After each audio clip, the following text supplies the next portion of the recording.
Support for this show, Politics Done Right, comes from politicsdoneright.com, publishers of How to Make America Utopia, Take Away the Economy from Those Who Rigged It, As I See It, Class Warfare, The Only Resort to Right-Wing Doom, It's Worth It, How to Talk to Your Right-Wing Relatives, Friends, and Neighbors, and other books written by Egberto, Willies.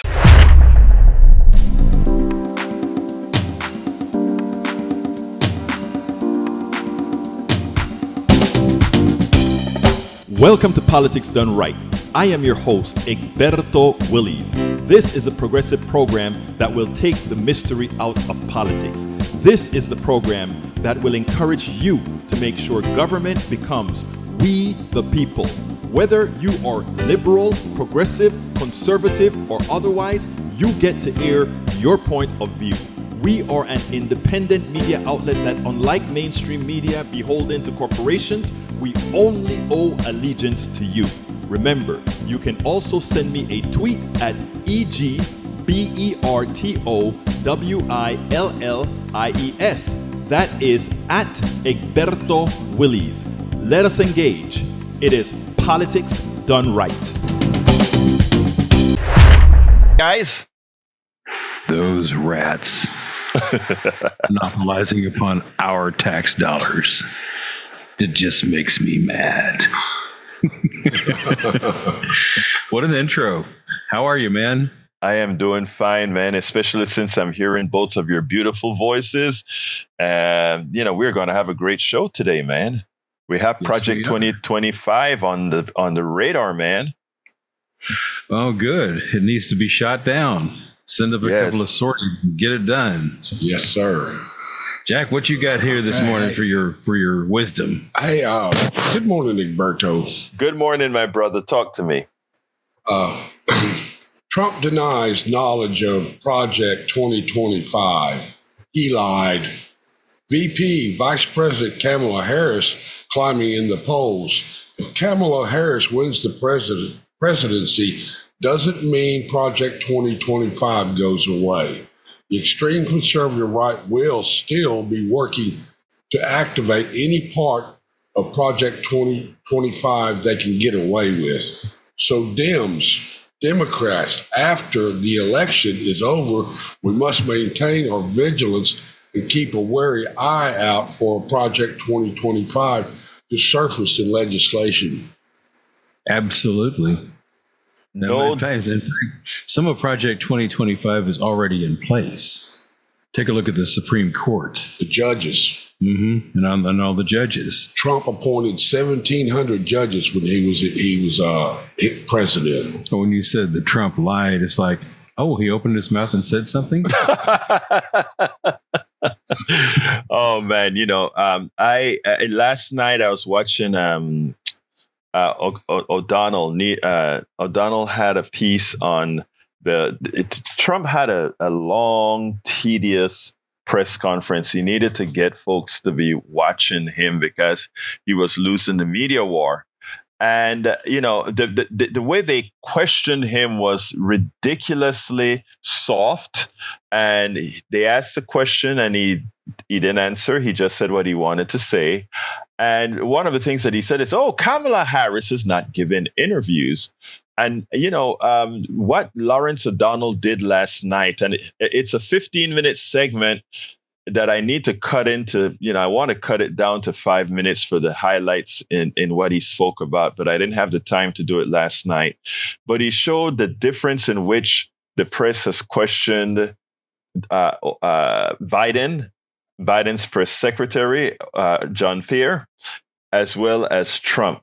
And it shows how rude, insensitive they are when they're questioning Biden and his press secretary, and how timid they are when they're questioning Donald Trump. And in fact, even as they question him on that 1 hour plus tedious news conference that I had to suffer through yesterday, even as they questioned him, while he lied for every single answer that he gave, unfortunately, they didn't fact check it until after the news conference. And the thing about it for me was like, well, at least they fact checked it. It's such a difference because they normally don't do that. They just let him have his words of lies, and then they don't fact check, and all of that gets into the ethos. And those who have a propensity to believe him, like, a few of our callers that call into the program, believe him. And, I tell you, Howard and Jack, that is the reason I don't hold often our callers too accountable. I am generally forgiven on their thoughts because, again, they have trust in their guy. They have trust in the media. And unfortunately, there's a media out there that one should not have trust in, that's based on lies. But it's a slog that we're going to have to go through. But before I get started on Project 25, since somebody decided to call in extremely early before the show actually began, that's John. Let's go ahead and give John the floor. Good morning, John. How are you doing, my brother? Hey, Egberto, good morning. Good morning. Good morning. And you're talking exactly why I called in this morning, why I felt I had to call in. I put myself through that through that news conference yesterday as well, and we all know that was just Trump needing attention. It's what it was. But I'm like you. I listened to also Jake for interview Greg Abbott and Harry Melbourne for some strange reason, and I think he had a purpose.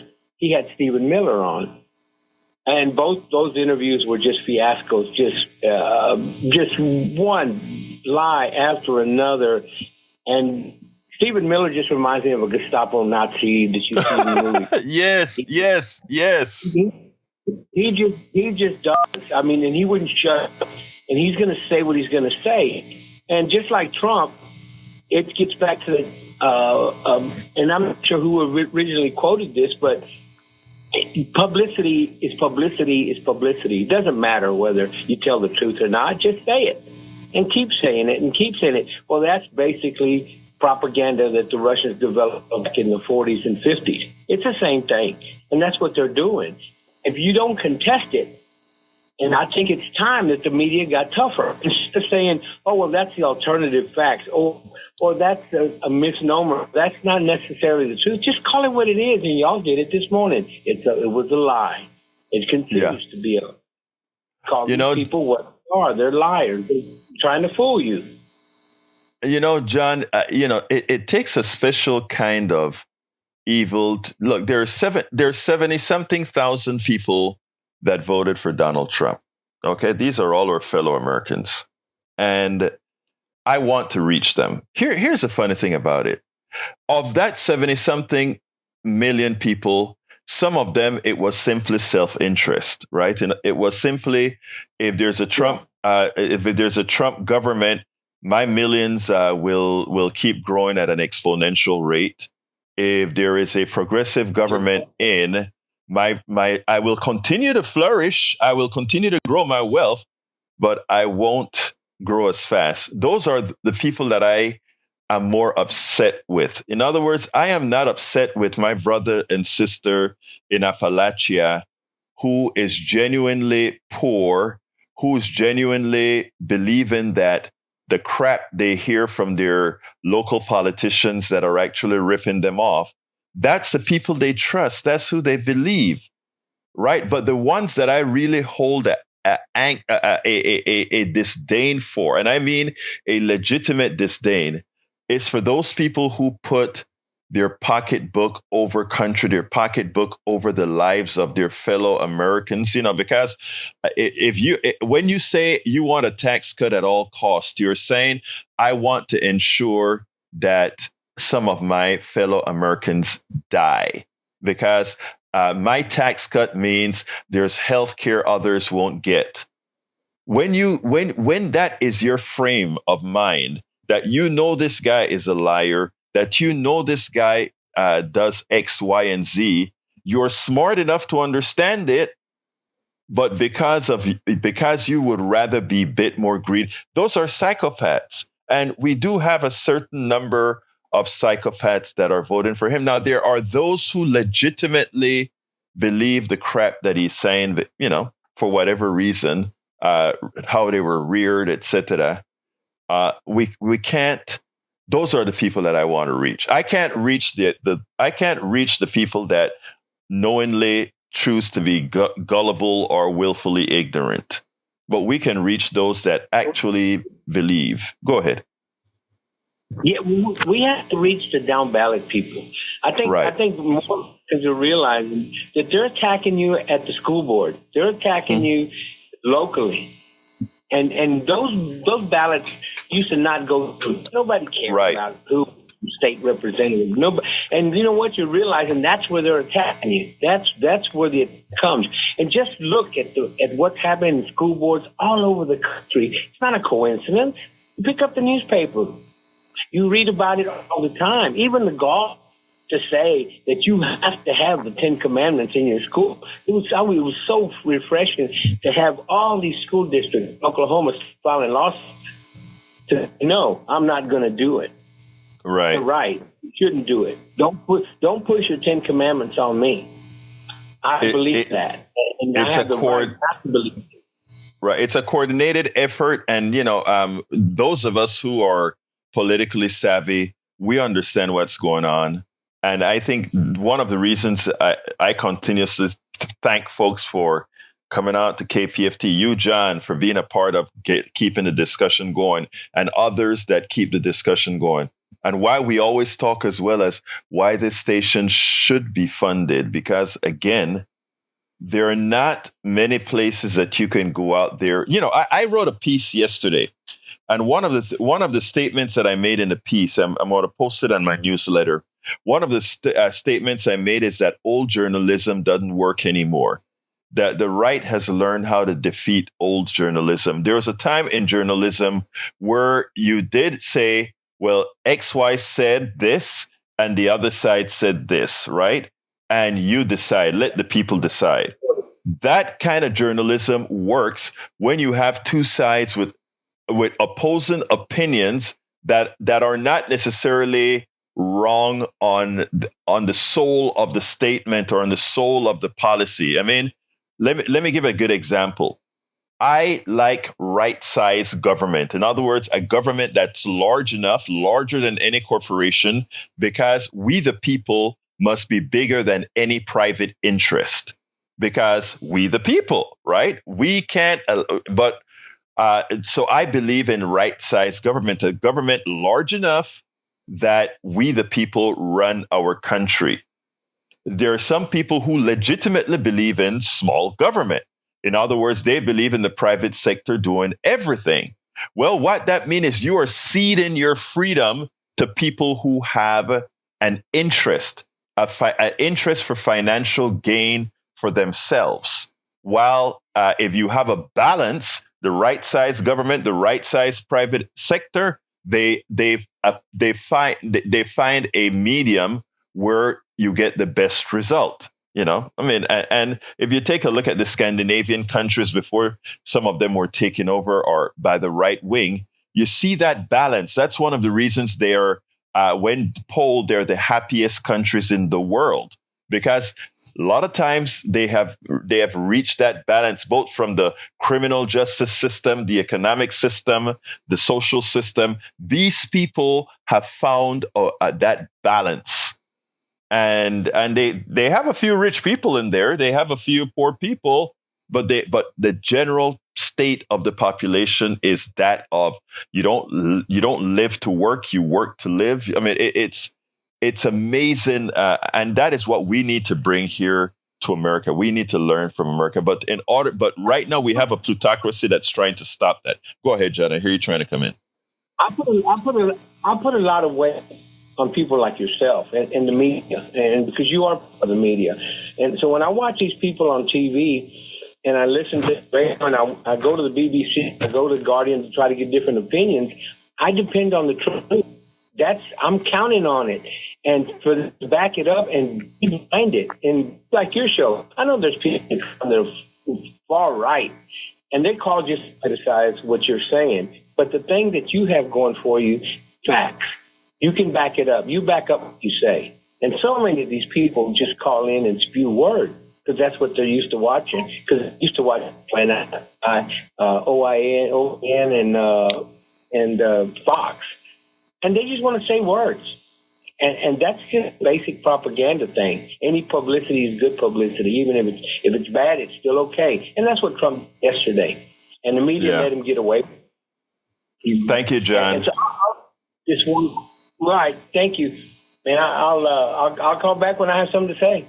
All right, you have a wonderful day, sir. I got one thing that I want to play. I didn't queue it up yet, so I'm gonna have to queue it up in a little bit.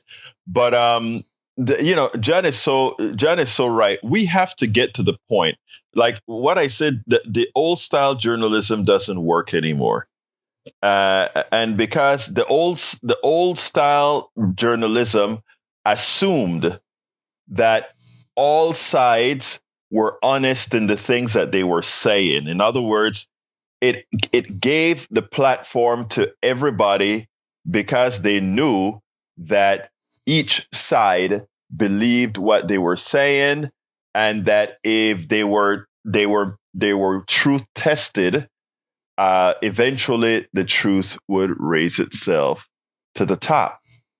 That isn't the case anymore, and therefore, what was straight journalism, where we just allowed each side to say what they wanted to say, real journalism now requires real time fact checking. Now, yesterday after the press conference, the one thing that I was happy about, I wasn't happy that they didn't fact check him in real time. I was extraordinarily upset about that.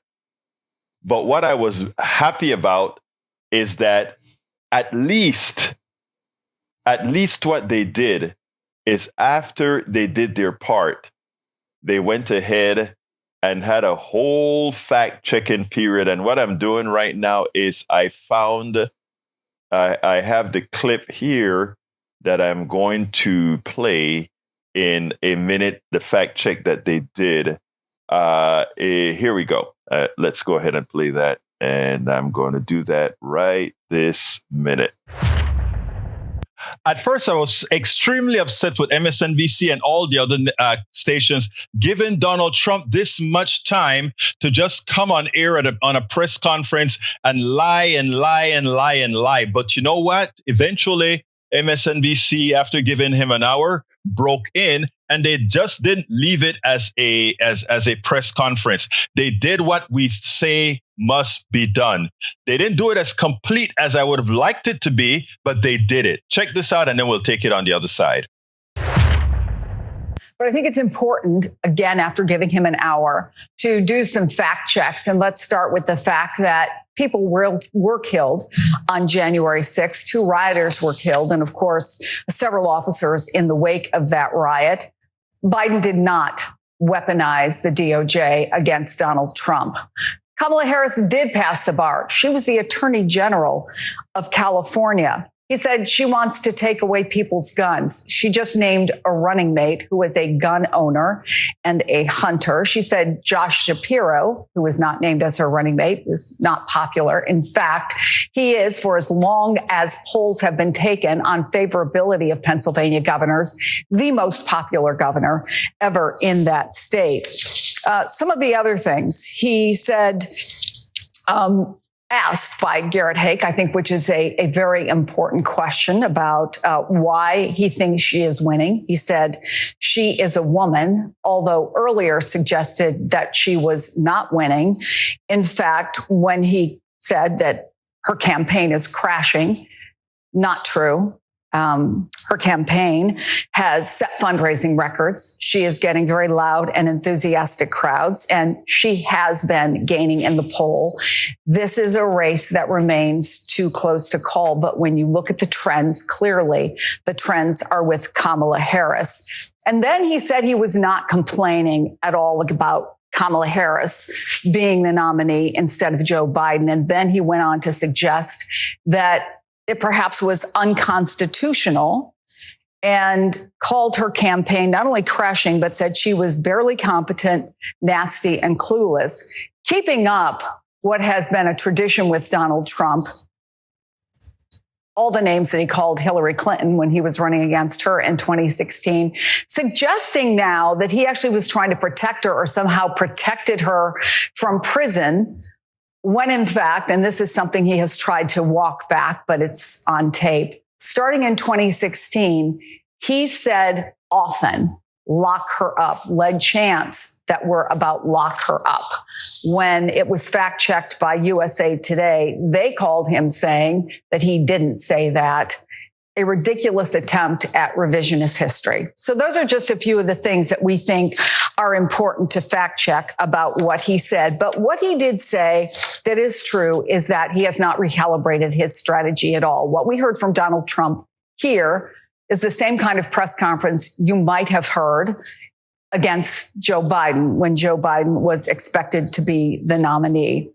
We also got a bit of news out of this. Apparently, he is agreeing to a debate on September 10th on ABC.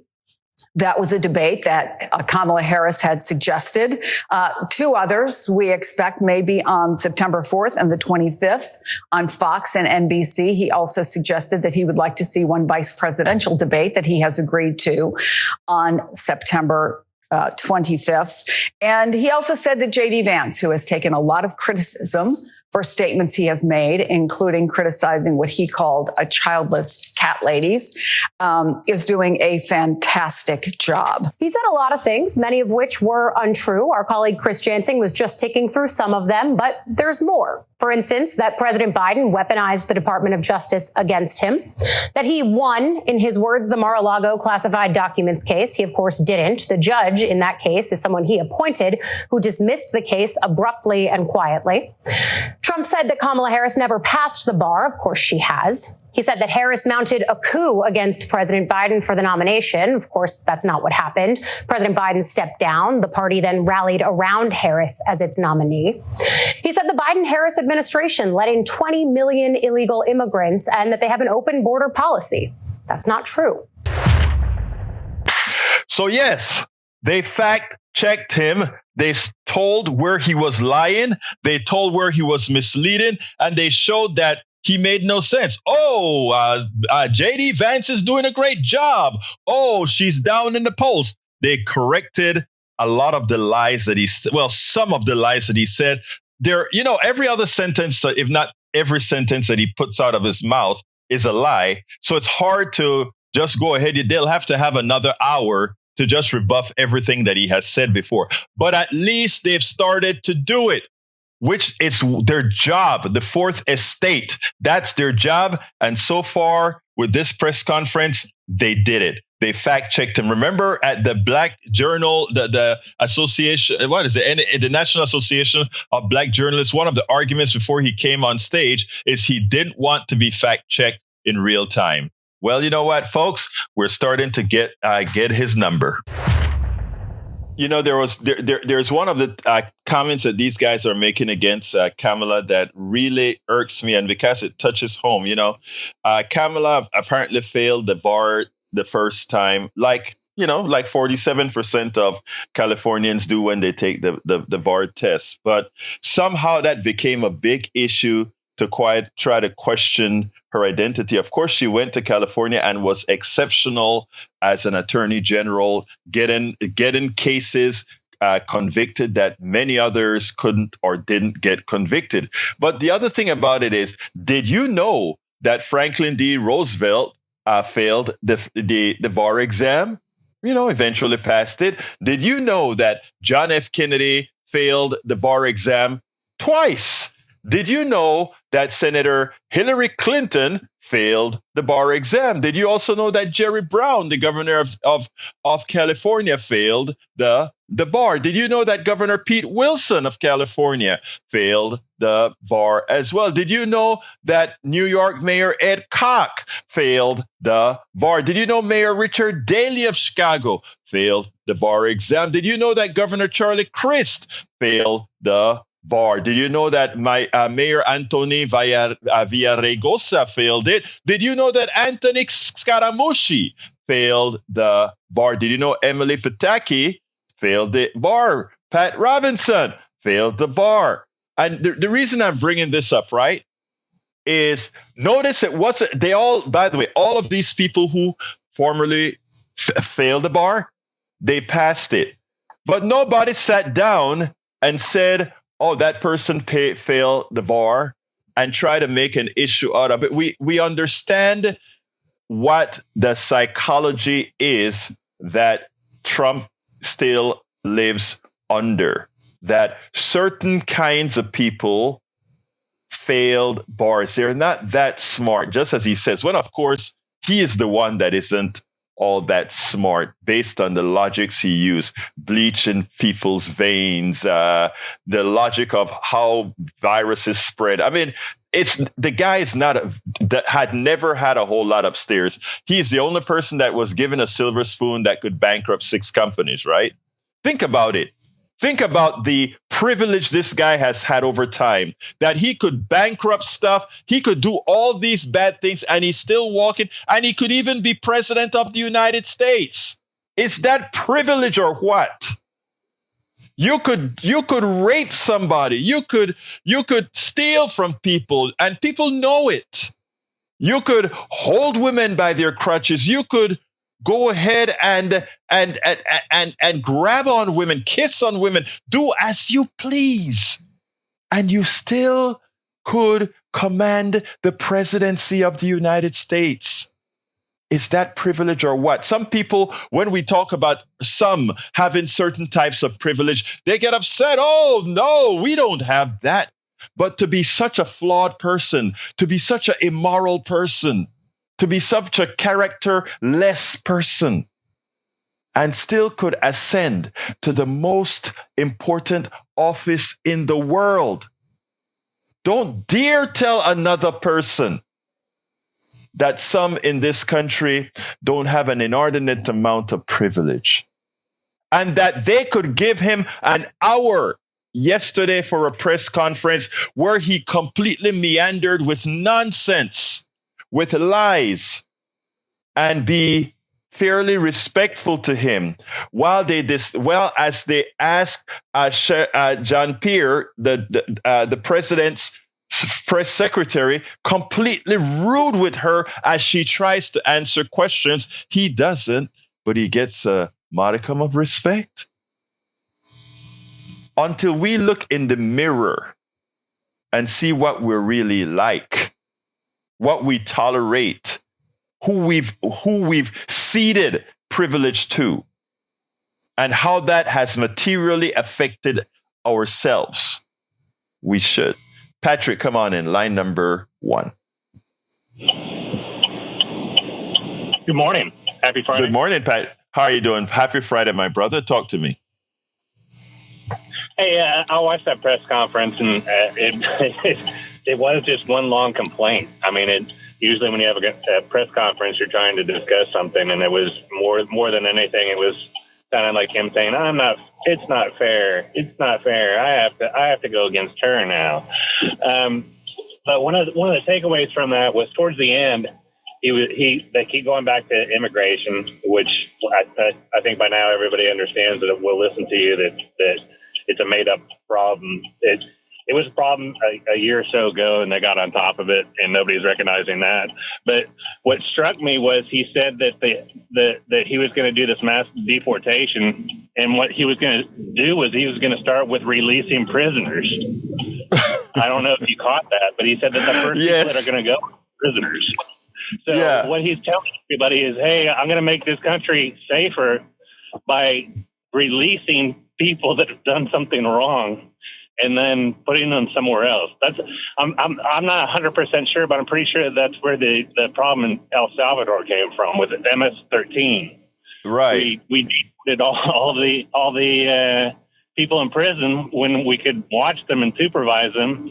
They learned even more what to do while they're in prison, and then released to another country just to come back here.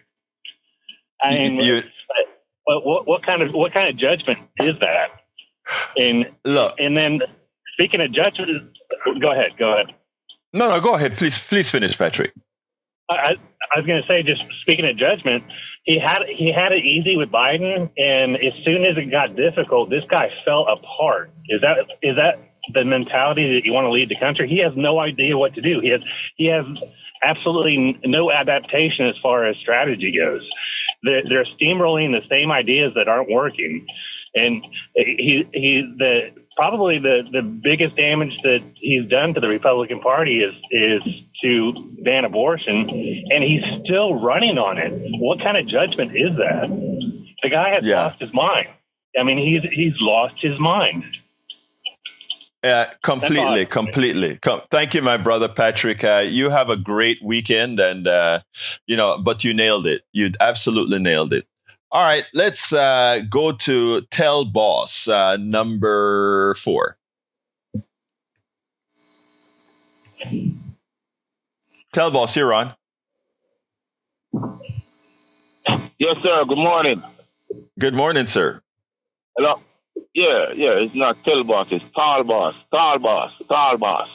Okay, Tar Boss. Talk to me, Tar Boss. Yeah, man. Overstand this, Patrick. That Donald Trump is speaking with one of the best candidates that the Democrats could have brought forward. A black woman, a very intelligent one. And him being a criminal at that, and her being an ex-state attorney, I mean, it's killing him. It's killing him. And also, he had the audacity to go and add that sit down with those 3 black women. Another big mistake. And then Kamala came and chose a perfect VP. So he's out of there, man. Let me tell you, I think. Panicking now. I'm sorry. He's on the defense. He's on the defense. He's really panicking now. That's because look at his demeanor. He ain't the cocky guy moving his hands around. He's a solid old man now. Let me tell you, Brother Tarbas, I have a lot of faith in the American people when they're informed.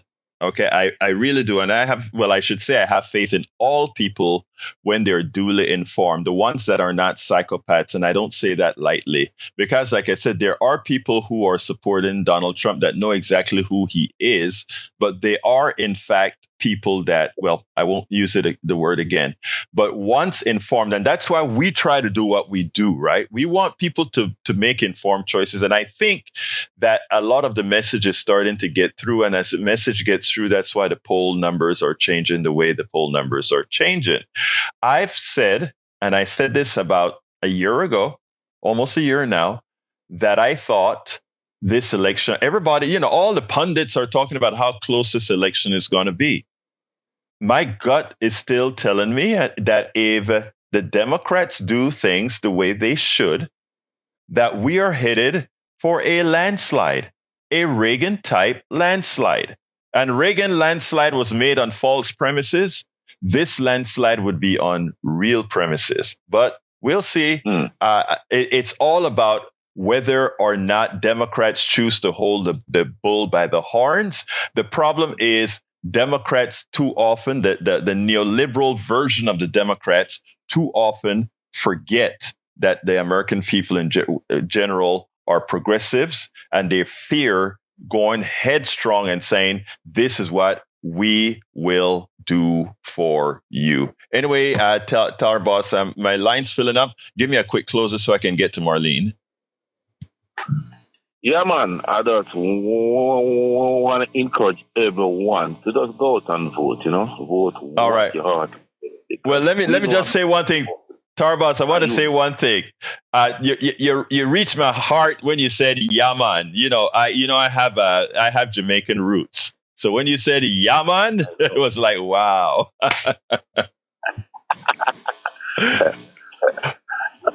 All right, brother. You have a wonderful day, my brother. Take care. All right, let's go to Marlene. Come on in, Marlene. How you doing, my beautiful sister? Hey, good morning. Good morning. Good morning. Hey, I just want to make an observation of what the Republican Party is going through right now. We, as a Democrat, we went through an unexpected event. Biden dropped out. And it was kind of scary there for a minute. But we rallied around future President Harris. I mean, we did. Now, there has been some people that have dissented and didn't like it, but on a whole, there was no backstabbing. There was no behind-the-door secret deals. This was our candidate, and we came together. And the MAGAs don't like it. They don't like it. They wanted us fighting. They can't even select a House Speaker without, fighting each other. They don't understand it. And I'm just so happy that we finally have gotten together and decided that as a unity, as a whole, almost like a unit. Not everybody is extremely happy about it, but everybody accepts it. This is our plan, and this is what we're going to do. Marlene, you made my day. Thank you so kindly for calling in, Marlene. Look, yes, and it was, unlike what people say, we followed the rules. The rules were followed. Thank you very much, Marlene. You have a great day. You too. Let's go to Brother Harry. Come on in, Harry. How you doing? Buenos días, hermano, el profesor Egberto Willies. Buenos días, hermano. Muy bien, hermano. Happy Friday to Howard and happy Friday to Magic Jack. Okay, well, as we know, Donald Trump a lot of times will throw stuff up against the wall, hoping that something will stick with the lie about she didn't pass the bar. Some of that has to do because of Kamala Harris's ethnic background and Donald Trump's being shaped as a bigot by his father. Because he just can't stand the fact that a black woman who is accomplished could do something like that. And so, you know what Kamala's got to do when these debates come up is she's got to take him apart, make him look like the clown and the buffoon he is, kind of get him disjointed the way President Biden did 4 years ago. Just make Donald Trump look foolish and nonsensical. It's the prosecutor now versus the felon. Now, as far as this Project 2025 goes, people, you have to get out there and vote. We got to get more progressive Democrats. There'll probably be some neoliberals in there, but you have to get the Democrats must try to get a bigger leg up in the Senate, and they've got to get the House back, because if you get the Republicans in control of the House and the Senate, and as Howard mentioned earlier at the top of the show, there's already some Project 2025 in place because they control that Supreme Court. So that way, more damage can't be caused. The Democrats can hold off Project 2025 and can't implement a lot of those things that are in there if they don't if Donald Trump is, if Donald Trump were to become president, if they did, the Democrats would need to hold one of those houses to try to hold it off. I think thank you, Harry. Got to go, but thank you. I think we're going to hold them both. In fact, I think we're going to make gains. I think we're going to. A lot of people are not looking deep enough. I think, believe it or not, Florida is in play. Texas is in play, but we'll see. Thank you very much, Harry. Let's go to Brother Johnny. Come on, Brother Johnny. Come on in. Yeah, man, I want to thank you for doing your due diligence as always. It never would even occur to me until maybe 3 years from now to say, hey, I wonder how all these other famous people that we know to be great Americans, I wonder if they took the bar exam and if they passed it the first time around. So thank you for that. You pick up the slack in so many ways that you can't even imagine. So thank you. Yeah, man. So I love that one, Johnny. I love the Yaman. Yaman. Thomas Alva Edison. We were told in grade school history class about how many times he failed. And I hate that word when they put it that way, because he didn't see it as a failure. He saw it as a process. He was bent and determined. He had faith. He understood enough about the physical world, the way it works, to know that he would discover the right type of material to be a filament to conduct light, to conduct electricity and make light in a vacuum, in a bulb vacuum, right? The light bulb. So that's how I look at it. And here's the other thing. I don't need to see a high school or college transcript of Donald Trump or any of these other muke Republicans in politics. I can measure them remotely by the way they talk. Yeah, I got all the best words. Yeah, and you're great at hiring people and firing them at a record pace. Give me a frickin' break, brother. You can't hide your academic record from me because why? I got common sense. I got 2 ears, and I know who you are when you open your stupid mouth, your pie hole. Finally, a request, Egberto. Yes, sir. Everyone, fellow time travelers, I would like people to call various Democrats in Washington and talk to their staff or leave a voicemail message asking for them to reach out to Kamala Harris and or her campaign for the purpose of offering Cori Bush a position in the cabinet or some other post in her administration. So that way, Cori Bush has more choices than she would otherwise might have, because we as a country, we owe Cori Bush that. She's a great American, and we desperately need qualified, compassionate people like her serving. I am glad you said that, Johnny. I am glad you say that, because I am going to pick up that bandwagon for both Cori Bush and Bauman out of New York. Two of the guys that, yeah, you know, you're absolutely right. Thank you very much, Johnny. The phones are, Mr. Bowman. Hey, brother, the phones are completely full. Hey, Johnny, gotta go. The phones are completely full. Goodbye. Yeah, man. Bye, brother. Let's go to Sister Betty. Sister Betty, come on in, my dear, beautiful lady. What I want to say is 2 things. First of all, let's start off on our favorite subject, Trump. He's a blowed up balloon just bobbing in the air. But what I want to say on the happy side is Kamala, she didn't pick her vice president because of the way he looks. She picked him because, them two together can make things go away. And, there's something we've been missing. And they know how to party, and that's what we need to do. And loosen your belt, baby. Bye-bye. Thank you very much, Betty. I look, I've been asking and supporting this guy for a long time, Walz. I wrote blogs about Walz. This guy is a powerhouse in Minnesota. Minnesota is the 6th happiest state in the country. But what was great is what he did with a 1-vote majority. He finally helped people. He did what government is supposed to do. I love Walz. He's a great vice presidential pick, and he will. Look, a lot of folks say, Kamala isn't all that progressive. Well, I tell you something. Having Walz behind her, he'll have her ear. I can guarantee you that, because he is one of us. Let's go to Derek.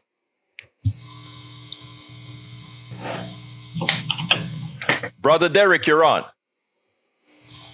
Hey, good morning, Egberto. Good morning, my brother. Talk to me. I got to tell you, man, I feel vindicated this morning because I called about this to the station about 2 weeks ago, and I talked about how Donald Trump had signed on before all this election thing started going on to that 2025 project. Mm-hmm. And then I heard you say it earlier that this guy knew all about it. Mm-hmm. Oh, yeah. That goes to show you, Berto, these people are on the crazy train. Because if you remember, before George Bush got into office, he signed on with those neoconservatives to go over there. And then all of a sudden, in that neoconservatives, they were talking about the Iraq, Iran, and all those other nations that they were going to be attacked.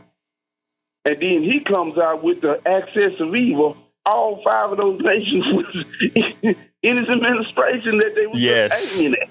So that goes to show you, man, don't fall for it, y'all. Get Egberto's book about the utopia thing, because I'm reading on the overview. I love it, brother. So like I told you, I'm going to get the book. Thank you, my brother. Have a wonderful day, Derek. You have a great day. Let's go to brother Stephen. Come on in, Stephen. Good morning, gentlemen. I pray you all are having a great day. Yesterday, I heard via another guy's radio where Arizona Republican said that the Republican Party of his state would be voting for Kamala Harris and Waltz. Have you heard anything on that?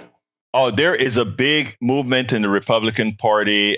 In fact, they had a call that raised a whole lot of money, Republicans for Kamala Harris. And look, again, there is a movement going on here. People are starting to feel positive. They're understanding what what Trump's MAGA wants for America, and they're starting to respond. Look, these Republicans are not going progressive on us at all. Okay, what they're doing is they're being patriots.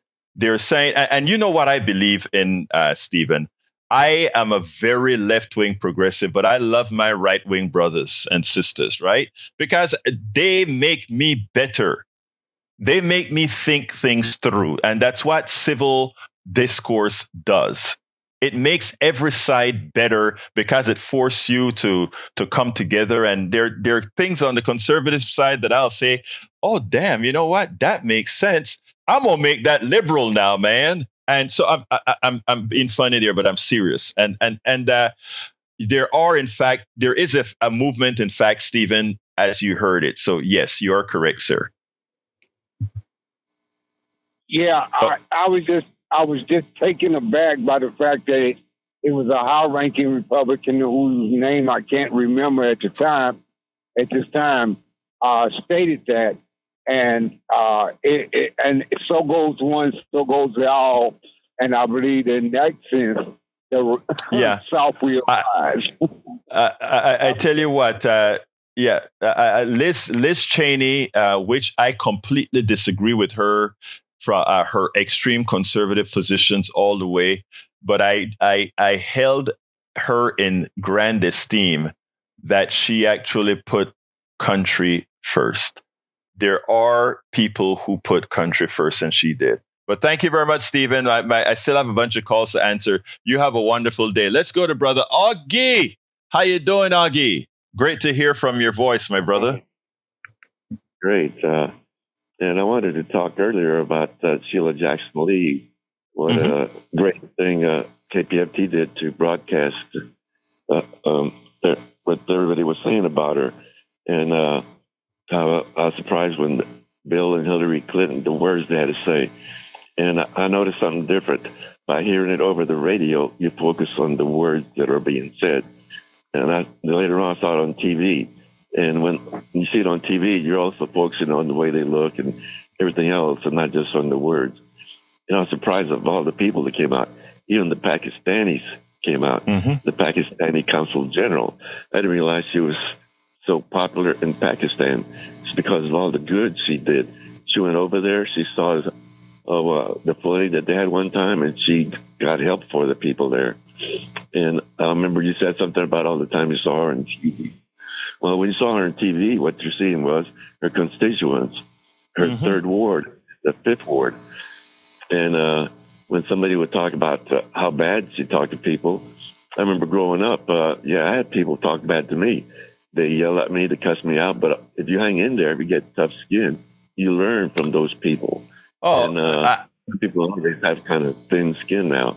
Yeah, let me tell you, Augie, sorry to interrupt you because we got to go, but I just wanted to say with regards to Sheila Jackson Lee, I was up front in Charlotte, North Carolina, when I changed my complete view. I revered that woman after I saw her interaction, not only with politicians, with the media, and specifically with her constituency. It's easy to bring down a person without knowing the full extent of that person and what they mean to society. She loved her community. She loved politics, and she loved doing good things for people. So Hey, Augie, I'm short on time, so I got to let you go, and because I got to finish up here, brother. Thank you for your commentary, sir. Yeah, thanks. Bye-bye. Let's go to Tag. Come on in, Tag. A minute, brother. Yeah, Egberto. The MAGA people are going to have a hard time getting their candidates elected. You know why? Why? You're going to like this one. Because they go to vote and they spoil their ballots. They can't even fill out a ballot right. Behave yourself, Tag. Come on. It's true. It's true. If you knew anybody that worked at the polling places, they would tell you that they had to throw out a lot of right-wing ballots because they spoiled them when they filled them out. Let me just tell you this. I don't even want that to get into the ethos, because the first thing these people are talking about is the election wasn't fair. The ballots are this, the ballots are that. So even spoiled for any election worker, even if a ballot is spoiled, store that ballot so that when people come back and check around, they can see, hey, here's the evidence. Here's the evidence. Hey, anything else, Tag, before I jump to Brian? That's it. You get them out of the way. We'll see you soon. Thank you, brother. All right, let's go to brother Brian. Brian, talk to me. Good morning. Thanks for all the volunteer work. I hope everybody supports the station through a donation. Thank you, brother. Talk to me. Yeah. Okay. Bill Clinton never served in the military. Neither did Very Obama. true. True. Second Bush, he did. He served in the Texas Air National Guard. Yes. Yes. Now, the vice president is what? He said that he was command sergeant major of the National Guard. Yes. He carried a weapon in combat. That's a lie. He was not in combat. Now, let me finish the point. Okay, go ahead. Yeah. Go ahead. Yeah. Okay, Biden was deferred from service due to asthma. But yet the big thing is Trump has bone spurs, right? You do remember Biden saying, oh, yeah, hey, Corn Pop was a bad dude. He was going to beat him with the chain. He was a lifeguard. He played football in college, but yet he was deferred service due to asthma. Now, go ahead. Report. Okay, here. All right, Brian, first of all, don't stop falling for all the stories, okay? The guy in a speech, he made a comment. The fact of the matter is, Walz is a hero. Walz trained a whole lot of people to go into war. And yes, Walz carried these weapons of war. Okay, so I am not going to let any right-wing person or you get away with trying to disparage this guy's record. And I won't disparage J.D. Vance's record. I won't disparage Bush #2's record either. These people did something that most haven't. They served. None of these guys should be going against each other. Now, what did Trump do? He did not serve, but it's worse than he didn't serve. He also disparaged those who served. He disparaged McCain for being missiled out of the air. He disparaged the people who served. He forbid his children from serving in the military, saying only idiots serve. That's your guy. Your guy said, "Oh, hold on, stop! I made you, sir. I made you speak. Now it's my time. I gave you all the latitude. All of this is these are statements of fact. He prohibited his kids from serving. That's out of their own mouth. Okay. He said he would disavow them. He would disinherit them if they went into the service. They don't serve. So let's get it straight and stop worshiping somebody that isn't worth you. You're too good like I said about when I talk to people like you, right? Why I can still love on you or whatever is because I understand that somehow you've bought into the crap. The guy you believe in is Avel. I got to go, Brian. Thank you very much for calling in. You have a platform here. You're totally brainwashed. You're totally brainwashed. Have a great day, Brian. Brian, you're wrong, but have a great day. All right, let's go ahead and go to our studio with the famous geniuses, and let's close this baby out for the weekend. Well, we're still looking for those geniuses, Egberto. We haven't found them yet. But Jack has something. What you come got, on in, Jack. Project 2025 is not going away, even if Kamala is elected, so be wary. Beware Project 2025. It will take us back to 1949. So beware. Absolutely. So, hey, look. Made too many advances thus far. So beware. All right. That's all absolutely. From the control room. All from the control room, our geniuses in the control room, and they're so right, folks. I didn't get to get into the article on Project 2025, but it's all of the articles and videos are at politicsdoneright.com/newsletter. politicsdoneright.com/newsletter. Please read it in detail. If anybody doubt that Donald Trump was a part of 2025, that will dispel all rumors. Look, I love all you guys, whether you're callers, listeners, whether you're on the right, left, middle, anarchists, I don't care. We are one nation, indivisible. My name is Egberto Willies. This is Politics Done Right, and you know how I end this baby. I am what? Out! Support for this show, Politics Done Right, comes from politicsdoneright.com, publishers of How to Make America Utopia, Take Away the Economy from Those Who Rigged It. As I See It, Class Warfare, The Only Resort to Right-Wing Doom. It's Worth It, How to Talk to Your Right-Wing Relatives, Friends, and Neighbors, and other books written by Egberto Willies.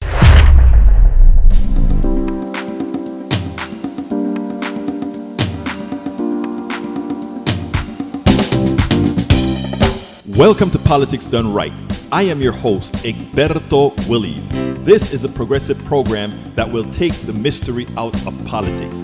This is the program that will encourage you to make sure government becomes we the people. Whether you are liberal, progressive, conservative, or otherwise, you get to air your point of view. We are an independent media outlet that, unlike mainstream media beholden to corporations, we only owe allegiance to you. Remember, you can also send me a tweet at EGBERTOWILLIES. That is at Egberto Willies. Let us engage. It is Politics Done Right.